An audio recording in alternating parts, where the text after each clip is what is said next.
Hello and welcome back to the channel. In this video, we're going to be looking at what RESTful means, and we're going to see how we can make our Express server RESTful. So REST stands for Representational State Transfer, and it's a way or a style of building web applications.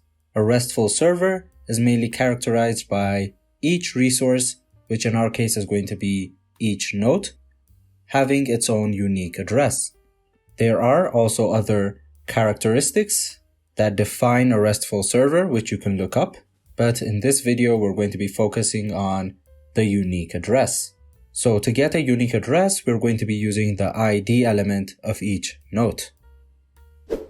So we're going to open the Express server folder,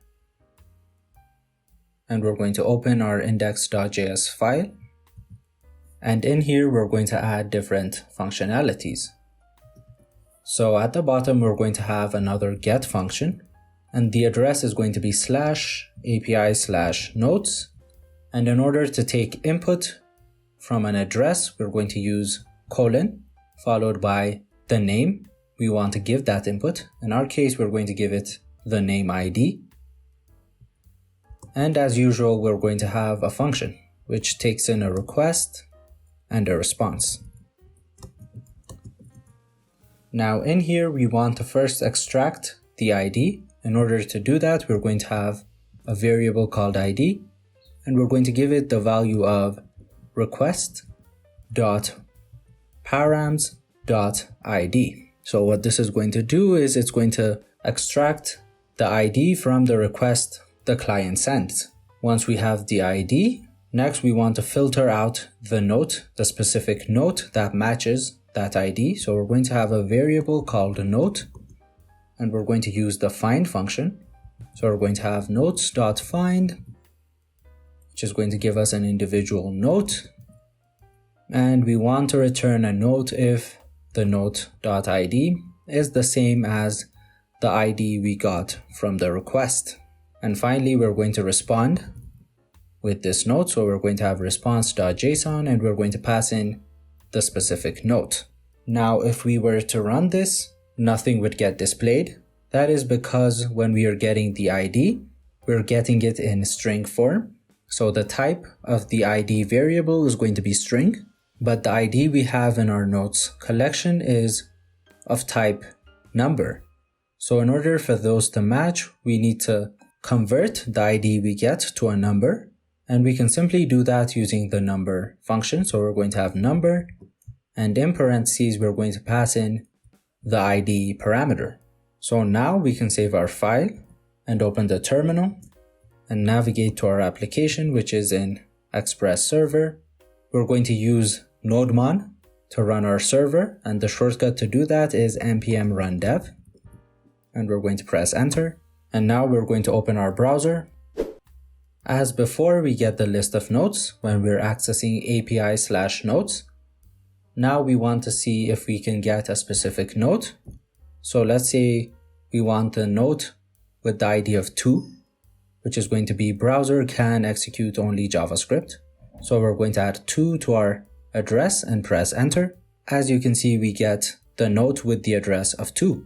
Now that we can correctly access an individual node, the next thing we need to deal with is when we access a node that doesn't exist. So let's say we want to access the node with an ID of 4 and press enter.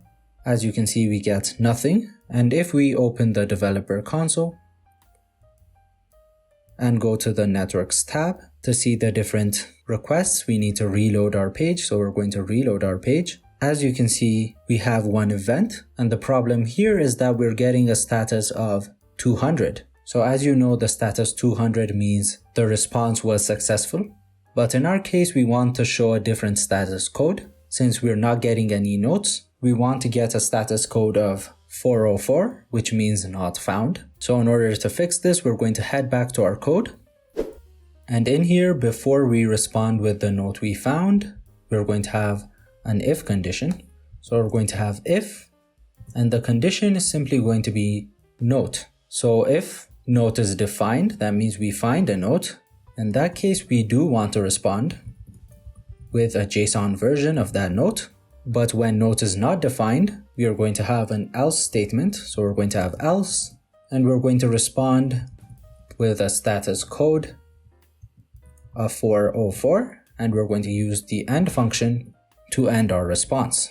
So if note is defined, we're going to respond with that note. If it's not defined, we're going to respond with the status code of 404. So now we can save our file and head back to the browser. Since we're using NodeMon, we don't need to restart our server each time we make changes.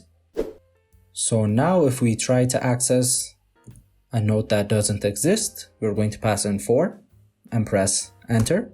We're going to reload our page to see the specific events. As you can see now, if we press on the event 4, we can see that the status code was 404 not found. The final functionality we're going to be adding in this video is going to be the delete functionality. So we're going to have app.delete, which is going to take in an address. So we're going to have API/notes/ a specific ID, and we're going to have a function. So the first thing we need to do is extract the ID. So we're going to have const ID, and we're going to use the number function, and we're going to get request.params.id. And once we have that, we want to change our notes. So we're going to set notes to notes.filter, which is going to give us a note, and we want to add a note to this filter if its ID does not match the ID we get from the request. So we're going to have notes.id is not the same as ID. And once we've done that, we're going to have a response. So our response is simply going to be a status code of 204, and we're going to end our response. So the status code 204 stands for no content, which makes sense. After we delete a node, then it's not going to have any content. So that is what we're going to respond with. Now in the next video, we're going to be seeing how we can test the delete request and other functionalities. So this has been a lesson on implementing a RESTful server using the Express library. Thank you for watching this video, and don't forget to like the video and subscribe to our channel to show your support.